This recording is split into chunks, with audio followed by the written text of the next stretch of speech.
যে রাজনৈতিক নেতারা তো উঠতে বসতে হুমকি দেয় না যে প্রশাসনকে দখলে নিতে হবে, যাকে বলবো তাকে ধরতে হবে, তাকে ছাড়তে হবে, হুমকি তো দিয়েছে। সেটা প্রত্যেকটা জায়গাতেই এই প্র্যাকটিসটা আছে, যার যে জায়গায় যেমন হোলটা আছে।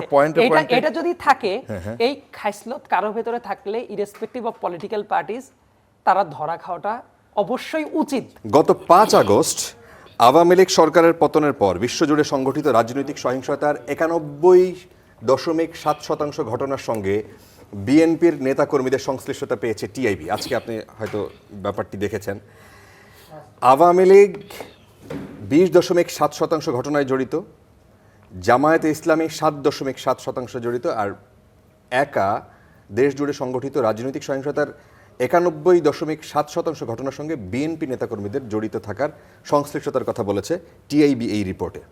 প্রশ্ন হচ্ছে যে ক্ষমতা পরিবর্তনের পর আওয়ামী লীগের সহিংসতায় অংশগ্রহণ কমে গেছে, বিএনপির বেড়েছে, মানে এর কারণটা কি? মানে এই ঘটনাটা আপনার কাছে ব্যাখ্যাটা আসলে কি দাঁড়ায়? মানে পাওয়ার প্র্যাকটিসটা কিভাবে হয়, আমার কাছে মনে হয় যে সেটার একটা রিফ্লেকশন এইখানে থাকতে পারে। এই জন্য বললাম যে এই জায়গায় যখন আপনি দেখাচ্ছেন যে এই যে সহিংসতার ব্যাপার, আওয়ামী লীগের যে অংশটা, ধরেন আওয়ামী লীগের যখন পতনটা হয়ে গেল, তারপর তাদের যারা কমান্ড স্ট্রাকচারে যারা ছিল তারা যখন চলে গেল, যাওয়ার পরে স্বভাবতই তারা যে স্কেলে যে কাজগুলো করতে পারতো সেটা তো স্বভাবতই আর ওই স্কেলে থাকে না। সো এর চেয়েও যদি কমও হইতো, বরং সেটাকেও আমার কাছে মনে হয় না যে অনেক বেশি এই স্কেলে বিবেচনা করার দরকার ছিল। ঠিক আছে, বিএনপি এটা করছে, কারণ বিএনপি তো তখন কি হয়েছে যে as a whole political party পুরোটাই ফাংশন করা শুরু করছে, কিন্তু এমন একটা পরিবেশ যে পরিস্থিতিতে তারা গভর্নমেন্ট না, আবার বাংলাদেশে অনেক জায়গায় স্ট্রাকচারালি ভ্যাকুম তৈরি আছে, ইন্টারনাল অনেক মারামারি আছে, ইন্টারনাল ক্ল্যাশ আছে বিভিন্ন জায়গায়।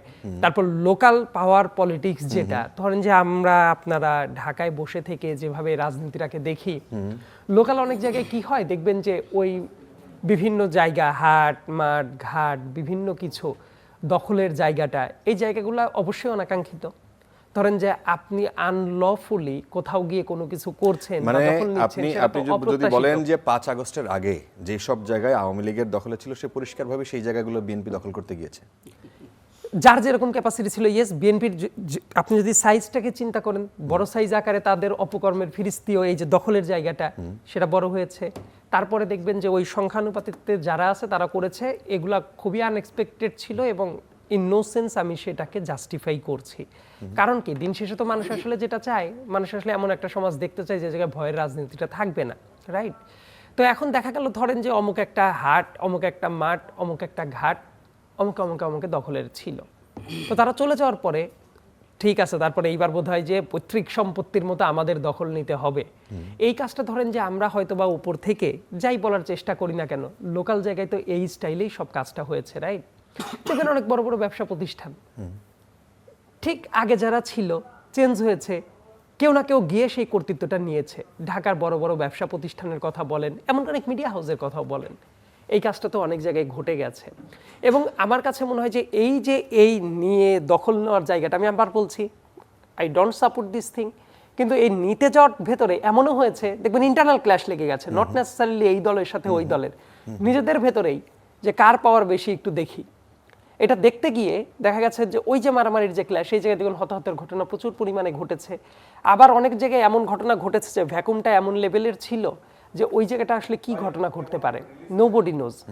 আবার এমনও তো ঘটনা ঘটেছে যে ক্ল্যাশের যে ব্যাপারটা, রাজনৈতিক অস্থিরতার জায়গাটা তো অনেক জায়গা থেকেই ছিল। এটা আমরা অবশ্যই সরকারকে অনেক জায়গায় ব্লেম করার জায়গা আছে, কিন্তু কেউ যদি মনে করে শুধু যে ঠিক আছে সরকারি দায়ী ছিল, ল অ্যান্ড অর্ডার ঠিক ছিল না, এটাও তো হয়েছে।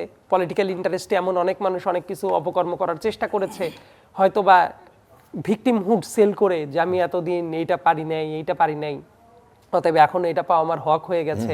কিন্তু আপনি এক টাইমে ধরেন যে মজলুম ছিলেন, ডাজন্ট নেসেসারিলি মিন যে আপনাকে আবার জালিম হওয়ার সার্টিফিকেটটা কেউ দিয়ে দিয়েছে, কিন্তু সেই ব্যাপারটা কন্ট্রোল করা যায় নাই অনেক জায়গায়। আমার কাছে মনে হয় যে সেটার একটা রিফ্লেকশন এই জায়গাতে, সেই রিফ্লেকশনটা কি ভোট পর্যন্ত যাবে কিনা? ভোট পর্যন্ত যাবে মানে ভোটের মাঠে সেটার প্রতিফলন, হ্যাঁ, অনেক জায়গায় অবশ্যই ঘটতে পারে। কারণ কি, মানুষ যখন ভোট দিবে, দেখেন একটা পর্যায়ে হয়তো বা একটা জায়গায় ছিল, দেখবেন এটা কিন্তু প্রত্যেকটা দলের ভেতরেই প্র্যাকটিসটা ছিল।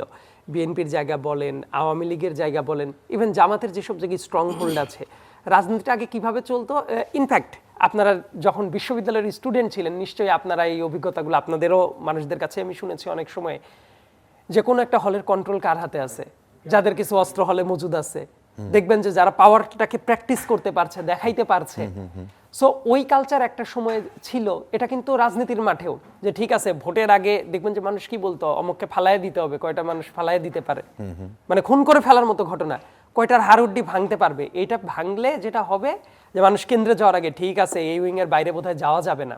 কিন্তু ওই মাইন্ডসেট নিয়ে কেউ যদি রাজনীতি করতে থাকে অবশ্যই ধরা খাওয়াটা অসম্ভাবী, কারণ এই ব্যাপারটা হবেই। আপনি যুগের সাথে সাথে আপনি যদি মনে করেন যে আপনার অ্যাকাউন্টেবিলিটি উধাও হয়ে গেছে, আপনি সেম একই স্টাইলে আপনি সব কাজ করবেন, যুগ বদলে গেছে না? যেমন আপনার এই চ্যানেলে এসে আপনার এই স্টুডিওটা দেখে আমার কাছে মনে হচ্ছে ধর 90 দশকে যাদের সেট ছিল 2000-এর পরে 10-এর দিকে, তাদের সেটের আপনার এই স্টার নিউজের সেট অনেক আলাদা না?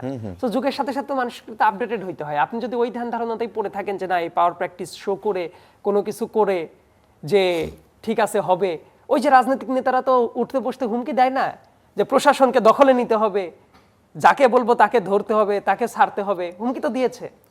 সেটা প্রত্যেকটা জায়গাতেই প্র্যাকটিসটা আছে, যার যে জায়গায় যেমন হোলটা আছে, এটা যদি থাকে, এই খাইসলত কারো ভেতরে থাকলে ইরেসপেক্টিভ অফ পলিটিক্যাল পার্টিস, তারা ধরা খাওয়াটা অবশ্যই উচিত।